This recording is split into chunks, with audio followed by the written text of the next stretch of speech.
You are staying busy, doing lots of these, Congratulations. So, lots of Thank you. hustle.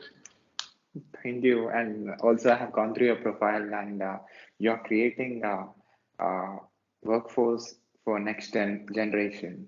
Yes, IT tech workers. We believe get people working first, and we can train them on the job, and uh, but take care of the paycheck problem first, rather than put people in debt. So, So that actually made me connect with it, and I actually wanted to tell about the work that you're doing to my audience. sure, happy So, to bef- share. Happy to share.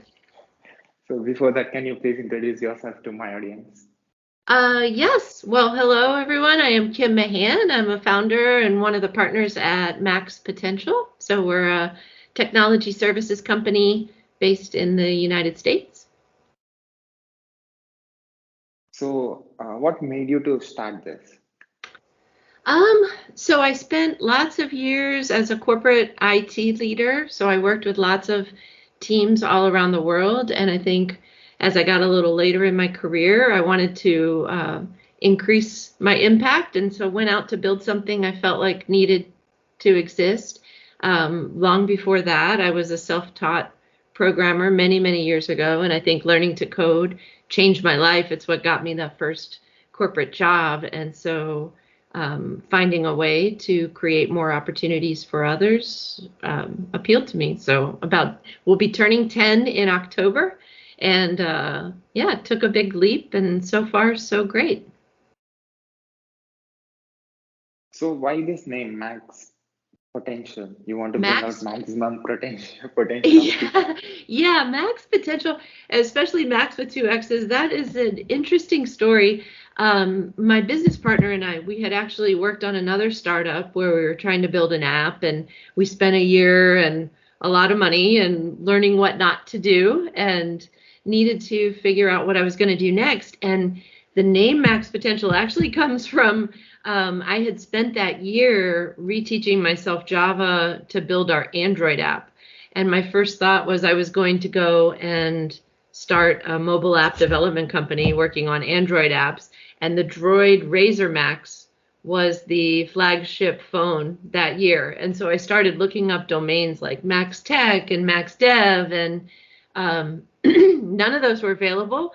I don't know why I searched Max Potential, but I did, and it was available. And once I did, that clicked, and it was just like, no, that's a different company. And it was the epiphany that needed to do something more, not just build apps myself, but build app builders would be better next step for me. It actually perfectly suits for the objective that you have. Yes, we want to see people be successful. We're solving the problem for our apprentices. It's an apprenticeship approach, which has been around for centuries, and we're solving the problem for them that they're caught in a can't get a job without experience, can't get experience without a job, and they're looking for that first company to take a chance on them. And that's us. And for our customers, we make that less risky because we're very good at assessing and working with beginners. And so for our business customers, we work with a lot of large enterprises to help them tap into a diverse talent pool that they might not otherwise know how to assess. So we work with a lot of career changers, somebody who went to school, got a degree in English, and now they're trying to break into cybersecurity. Studying a lot on their own, but what they need is that job and the real world experience on their resume, and we're the place where they go to get it. So, what services that you provide to companies, and what solutions or technologies that you train to students who comes Sure. to you? We train based on whatever our customers need. And it's all things entry level. So we work with a lot of proprietary enterprise technology. So Salesforce and ServiceNow and some of those large companies. We work with some companies are looking for front end developers. Some are looking for full stack. Some are looking for DevOps engineers. We do cybersecurity. We just stay in our lane, which is the entry level space. We know how to find high potential people that know how to teach themselves, that are excited about technology, that have strong work ethic, and we're hiring the type of people that you can train up quickly. I believe I've talked to several folks from my former colleagues. In India, they would call them freshers. Yes, the term would be fresher. But we use apprentice, and we're just looking for people with potential.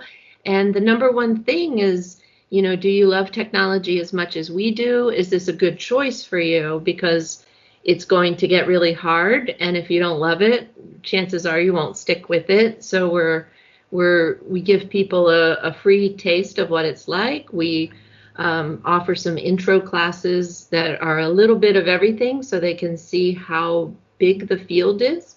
A lot of people that might go to boot camps or whatever, they read an article that says, become a full stack developer, you're going to make $100,000 a year. We ask people to back up a little bit and show them there are a lot of high paying jobs out there. And it's really the problem solving and understanding how technology can be used to solve business problems. If that lights you up, then we can work with you. Then you can learn. You'll have what it takes to learn. So what are the projects that you did after founding this? We do basic entry-level services. We don't want to compete with the larger high-end consulting firms. If anything, they're our customers too, because they're also looking for talent. I mean, everybody needs more. We recruit from schools. We have high school dropouts, and we have folks who we say GEDs to PhDs. We have had people with master's degrees and people with no degrees that show up. So for us, staying in our lane means we just help with developing that custom training. So we get to know whatever our customer's environment is, and our senior technologists will work with the customer's engineers to understand and make sure the apprentice is ready to add value day one.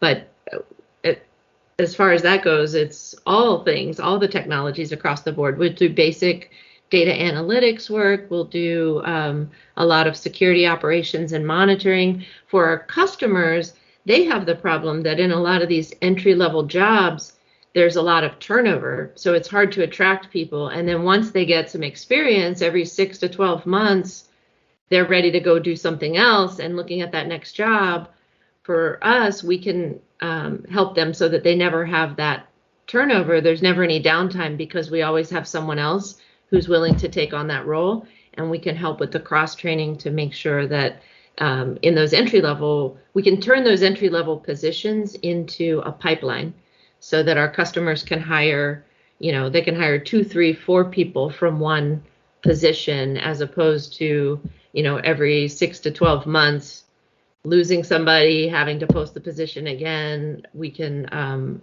help them turn that into a steady pipeline of new employees.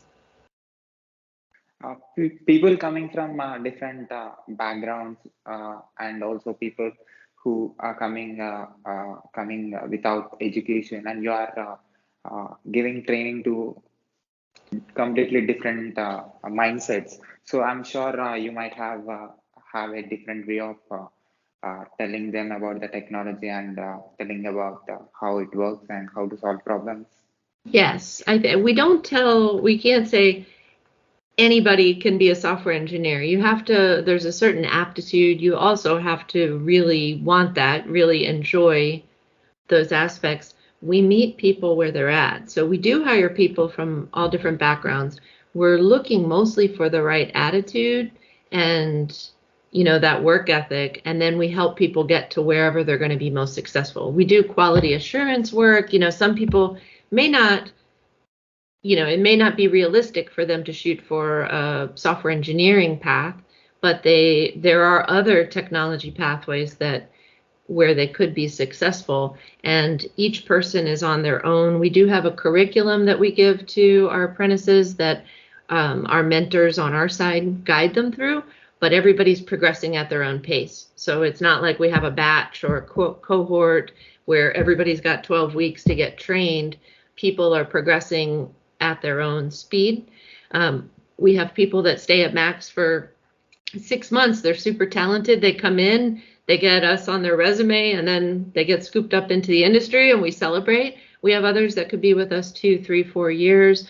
Everybody's getting a paycheck, health insurance, benefits while they're learning, which is important to us. We feel like solve that problem first. You have a lot of people who might be working, a day job that they don't really enjoy in the service industry, going home and then trying to learn to code at night to do something better.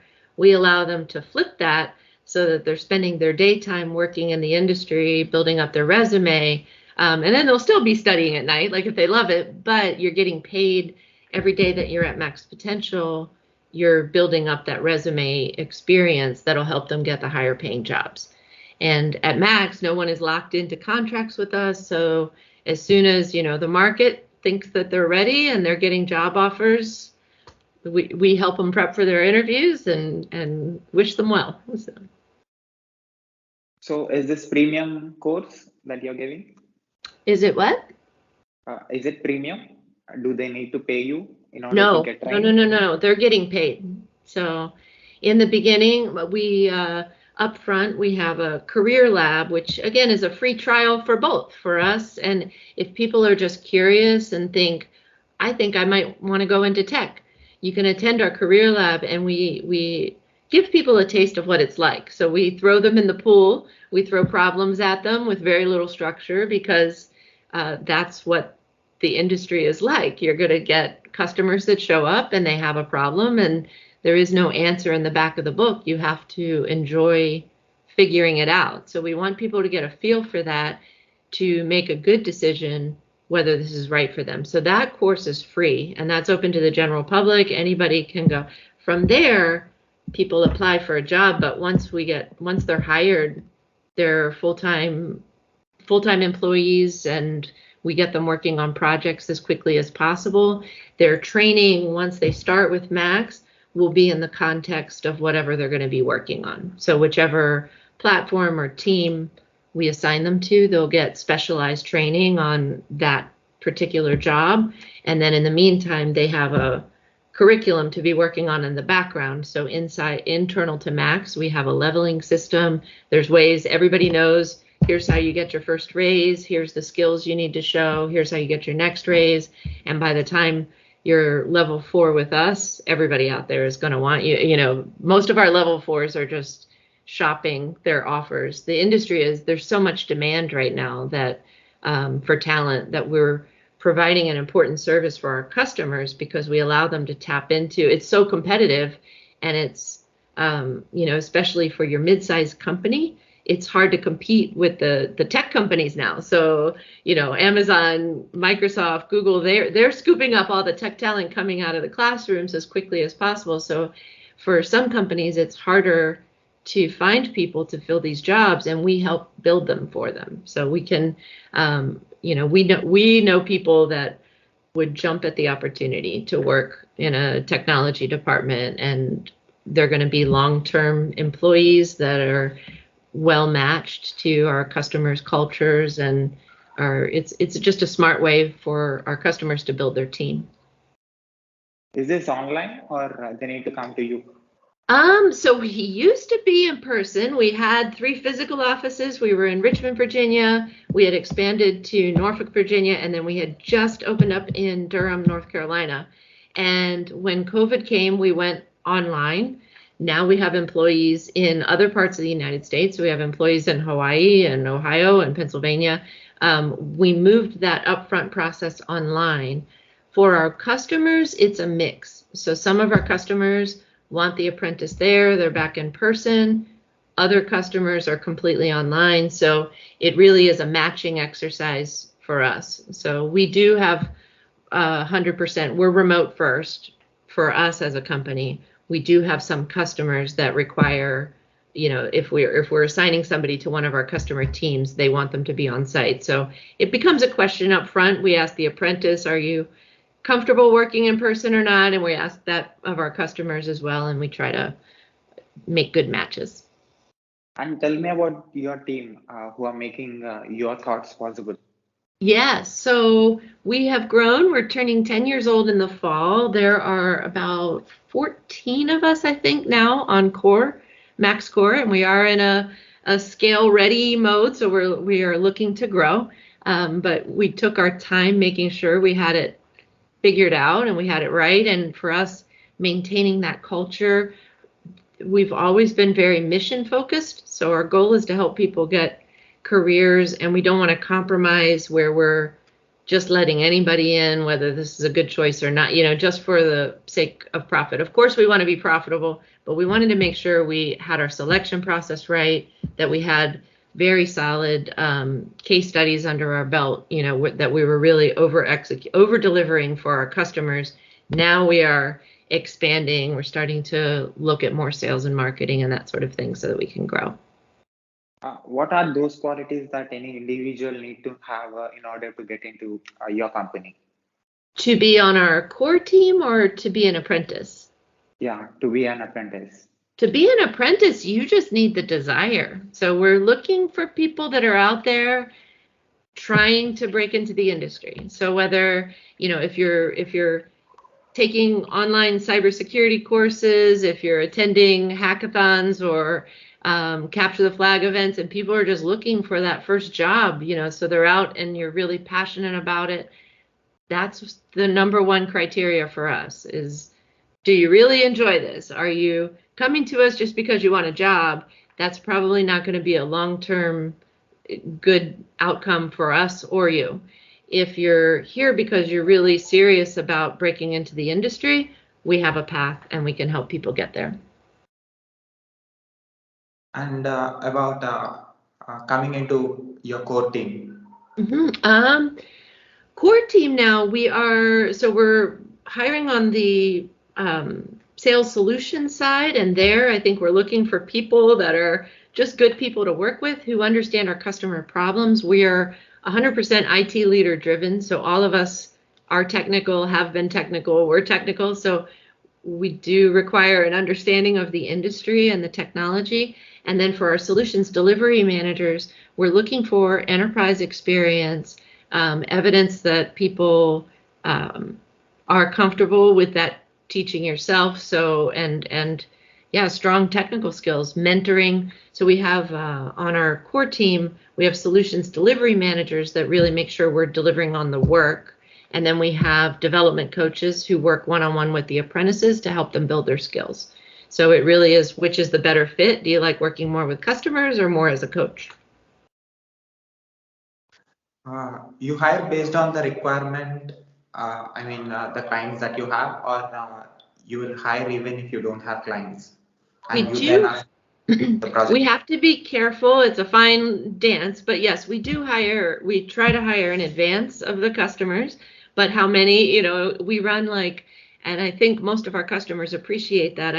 I think of it here in the States, we have the concept of minor league ball. So we're a consulting firm just like our customers are. So we have to keep everybody billable. And I think our customers appreciate that because they understand the risk that we're taking on. We're hiring people as employees, so we're going to be very picky. And I think our customers get that about the model. And we're just like the feeder system, we're the bullpen or the farm team that can help our customers grow. Like when you need extra hands, you've got a team out there that's constantly training that you can reach from whenever you want. So it's a fine balance. We always have a bench, so we always have a few people lined up for those next opportunities, but how many, we just have to be responsible with how we do that. Awesome. And you started MAXX Potential from zero. Today you are into multiple places, and you started with only one person. Now it is, after 10 years, it is very big. The size very big. We're almost big. We're no longer small. We're no longer startup. We're more than 100 now. I think total we're at 105 people. Out of that, it's about 75, 80 apprentice spots. And so as apprentices get hired, we let more apprentices come on, and we're trying to grow at a decent clip now. So we want to increase that, but without compromising quality. So but started my business partner. I mean, it didn't really until he joined he joined shortly after I started it, so it was about a year. He and I had worked on another startup. Then we both went off to start our own companies. I started MAXX Potential. He started Catapult Labs, which was a mobile app development company. And then interestingly, I ended up a year, I had all this work. I had people, I was trying to do everything, like coach the people and get the work. And he had all these talented, high potential students that he had hired from VCU, our local university, but they were finishing up a project and he didn't know what they were going to work on next. So we quickly figured out that if we joined forces, we were going to be more successful together. And so he took over the operations and execution and making sure we're getting the work done. I took over going out and getting the work, and things really took off after that. So it's not just me. It's definitely, we've got a strong team that are keeping us moving in the right direction. I'm sure you might have followed great qualities in order to reach where you have reached today. I mean, yeah, it's a lot of lessons learned, a lot of trial and error and figuring things out. Early on, I think even having that failure of the previous startup taught us a lot just on how to run a business. I read early on a lot of Eric Ries's lean startup methodology. So how do we build, like learn as much as you can as quickly as you can by lots of small experiments. Figuring out what type of work we can and can't do, what type of people we should and shouldn't hire, all of that was an iterative process. And now we feel like we have a formula that's successful. We have, hundreds of alumni now who are out working in the industry, and we treated them right while they were with us. So we hope that they'll keep sending more people to us. And most of our growth has been through word of mouth and people telling other people. So if you know somebody looking to break into the industry, people will say, oh, you should go check these folks out. They may give you that first opportunity. And that says a lot for the quality of what we've done. I think what we haven't been good at, we're technologists by trade. Our nature is to be working with code, heads down, doing work. We're not really good at talking about ourselves or, being out there so much. So I think now we've got a lot of good stories. There are a lot of success stories out there. A lot of people have worked very hard, and we're trying to do a better job of telling those stories. Why you wanted to create next generation technologies? It just felt like it needed to exist. I mean, here in the States, we're putting so many people into debt. We've got this big problem. So as an IT leader, it's like I couldn't find people. Like I had job openings, I had approval to hire people, but we didn't have enough people with the skills. And it seemed like most people who are in this industry know that we taught ourselves most of what we know. So like the one thing I love about technology, and most of my colleagues love about working in tech, is that it's always changing. There's always something new. So whatever you knew yesterday is going to be outdated, and there's something new coming along, and that keeps it fresh and exciting, and it keeps you learning. And so it seemed like it's just a solution that needed to exist. Why are we going to put people? We know we need more people, and we know there are people out there whose lives could be changed by these types of opportunities.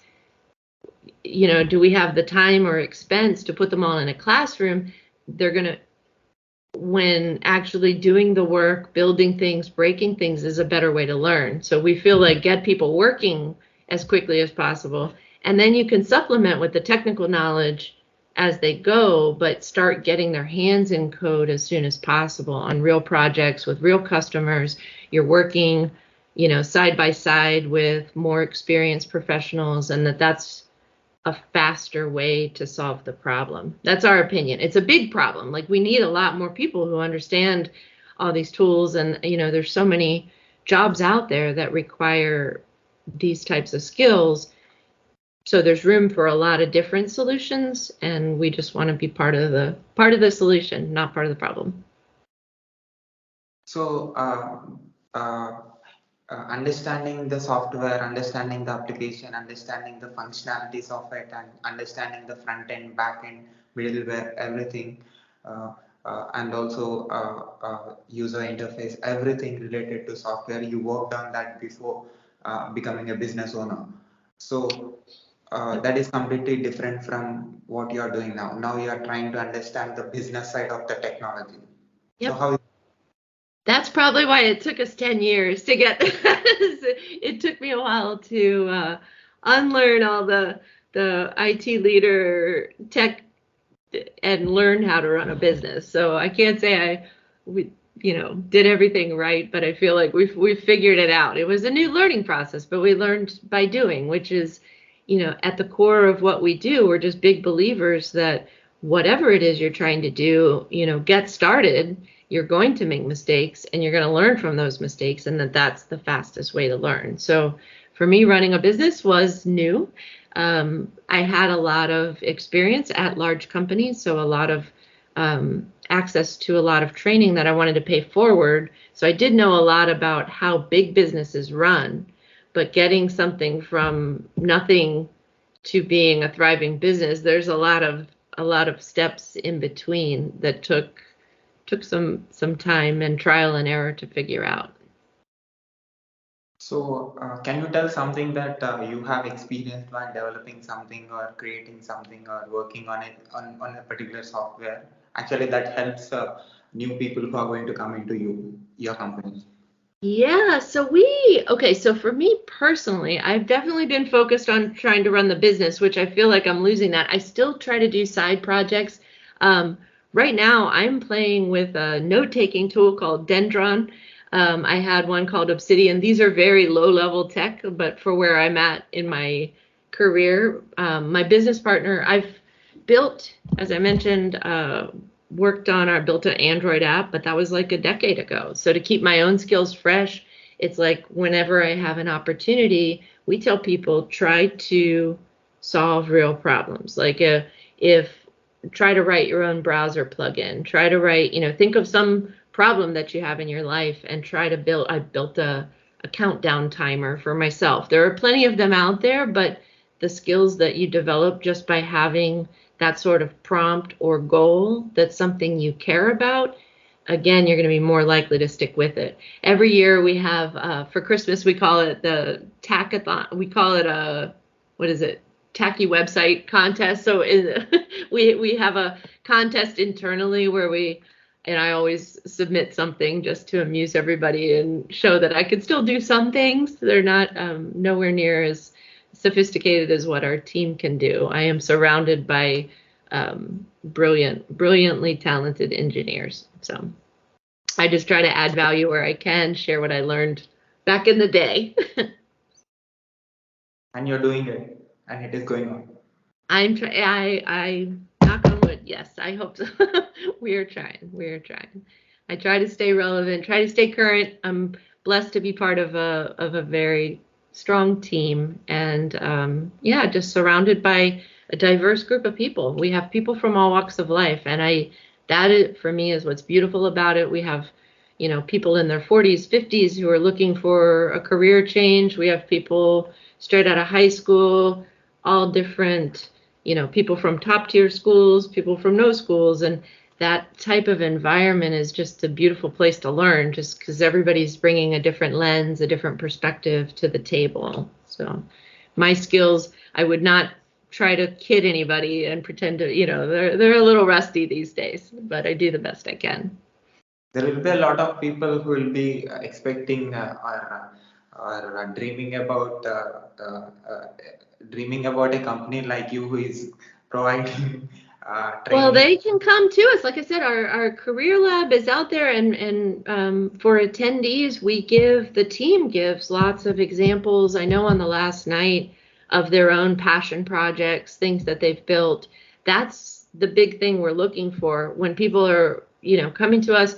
A big hiring criteria for us is show us what you're doing. We'll give some coaching, meaning like, here's some ideas for you. But if you go, if somebody's out trying to get started and you just look up beginner software engineering projects, like you're going to find lists upon lists of just basic projects, and it's pick one out that's interesting to you. We've had, my business partner randomly, he was proposing to his wife and he was looking for diamond rings. And so he wrote, a scraping tool that would go and check the prices on all these different jewelry store websites and, give him a report. We had someone else on our team who, has really bad allergies. And so wrote an app that would go and look at the pollen count and send a text message. And these are the types of, they're little tasks that, in small chunks, but you can learn a lot. And so for a beginner doing something like that may take weeks.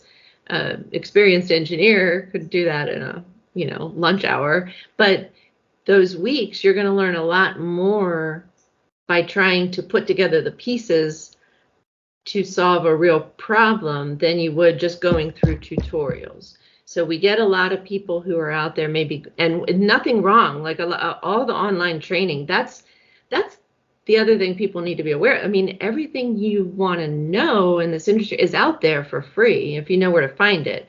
So free or at a moderate cost. So it's like the Coursera, Udacity, all of these online training options are wonderful, but you have to do them in content. You have to apply them.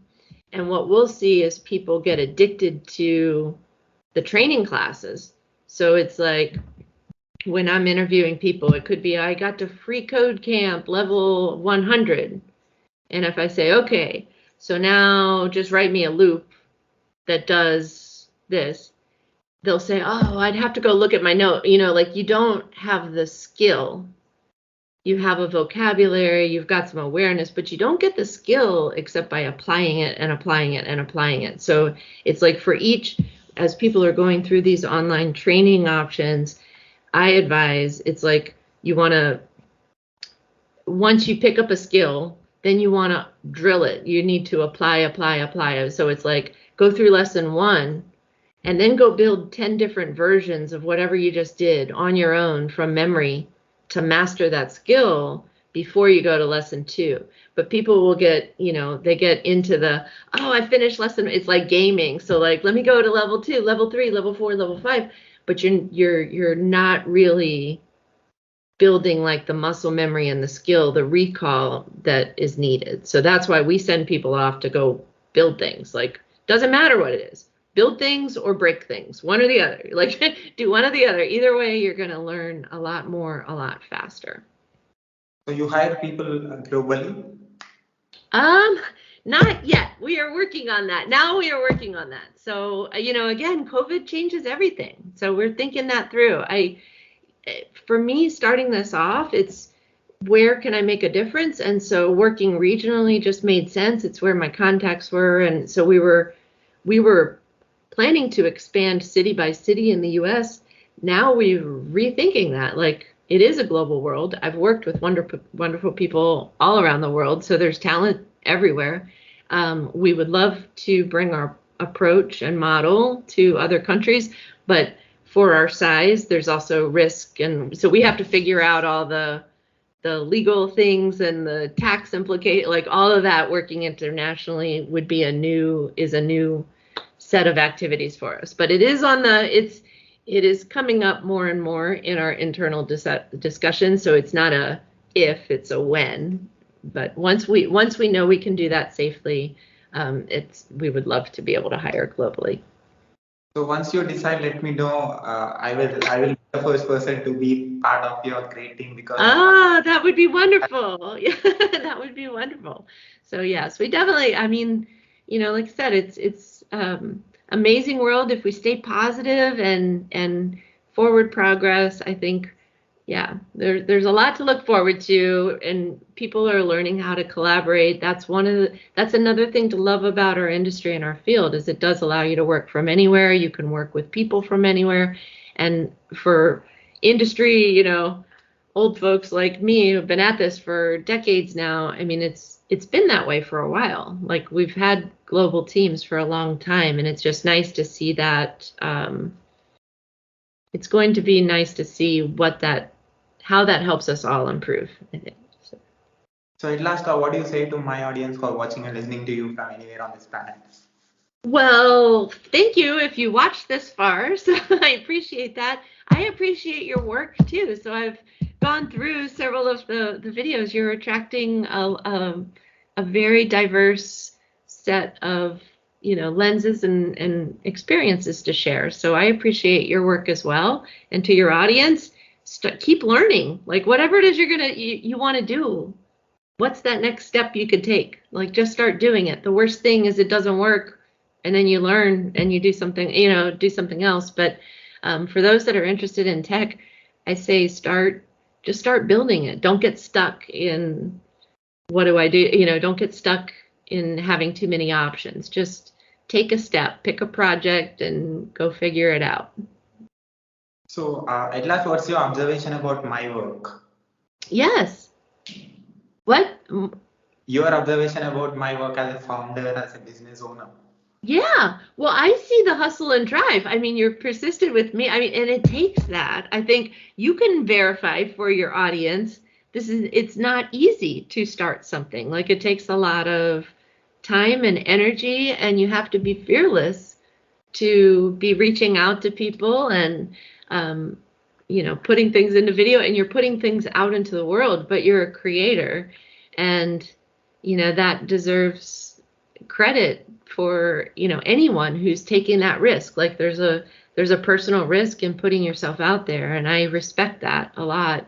And like I said, the people that I've seen, I mean, it's very diverse. You've chosen a very diverse set of folks to interview. So yeah, I can't wait to see where you take this, and just keep doing what you're doing. You're connecting people and sharing ideas, and I hope your audience learns from you too. Like it's the way to overcome the fear that I always had is just, what's the worst thing that could happen? And if you put that on the table, is it really that scary? What's the worst thing? And it's usually not as scary as you think. So just try it. And if it doesn't work, okay, cross one more mistake off the list. You're moving forward. So, but I love what you're doing. You're connecting people globally. Yeah, you've got a great energy about you as well. So one last thing that I wanted to tell to my audience through you, which you have learned and which is very important for any human being who is listening this, that work for you, and that is very important, that changes their life and that increases the value of themselves. If they follow these things, for sure it works. Is there anything that you want to say? I mean, I always go to think about what's best for the whole. Are you bringing your best self into the world? When I started MAXX, the startup that didn't work, I feel like there was a lot of ego in that. It was more like I started going to the startup competitions, and I was drinking startup Kool-Aid. So I wanted to start something, but it wasn't, of course you want to bring something amazing into the world, but that's a lot more about me. MAXX started from a very different place, from a point of failure, where it's like, what am I going to do now? What do I have to offer? And so I would advise people, bringing your best in the world, it's like, really look at yourself. Don't look at what you think everybody else should be doing. Look at what you love to do. I think I probably will not pronounce this right. Ikigai. It's a Japanese term that's like the intersection of what you love, what you're able to do, and what the world needs. There's a sweet spot in there, and we each bring different skills to the table. We bring different passions to the table. So you're going to get much farther. Take a look inward to see what you have, and then look around the world and see where that can add value. So MAXX comes from, I looked at, well, I have all these years experience as an IT leader. I have all these years, I've managed security teams, I've managed development teams, I've done all the things inside an IT shop, and I know we need to, but that's unique to me.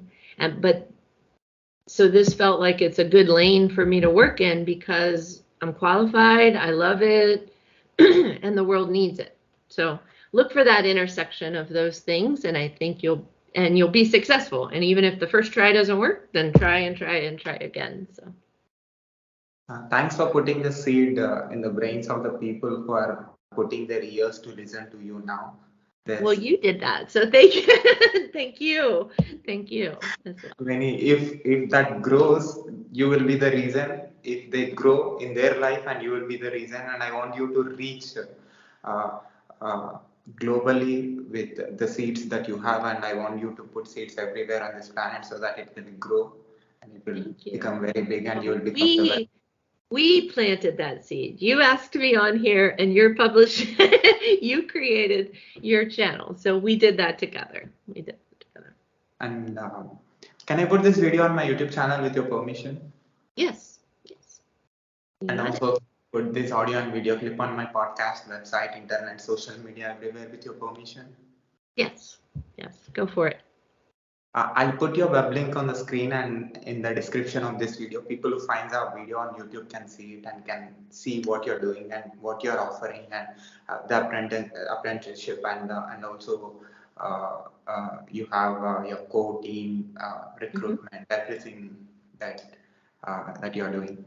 We would be grateful for that. Thank you. So can you spell your contact to my podcast business? Sure. So we're at maxxpotential.com. It's Max with 2 X's. So MAXX Potential.com. And yeah, you'll find us on the web and LinkedIn and Twitter and all the places. I think we're working on TikTok. We've got a team now that's learning how. So we're trying to reach the next generation of folks trying to break in. I think we're looking at our TikTok strategy. That won't be me doing the TikToks, but yeah, check us out on the web. So keep generating and creating next generation tech professionals. Yes. Thanks again. All right. Thank you, Sai. Have a great rest of your afternoon and a wonderful weekend. You too. Thanks, Kim. Okay. Yep.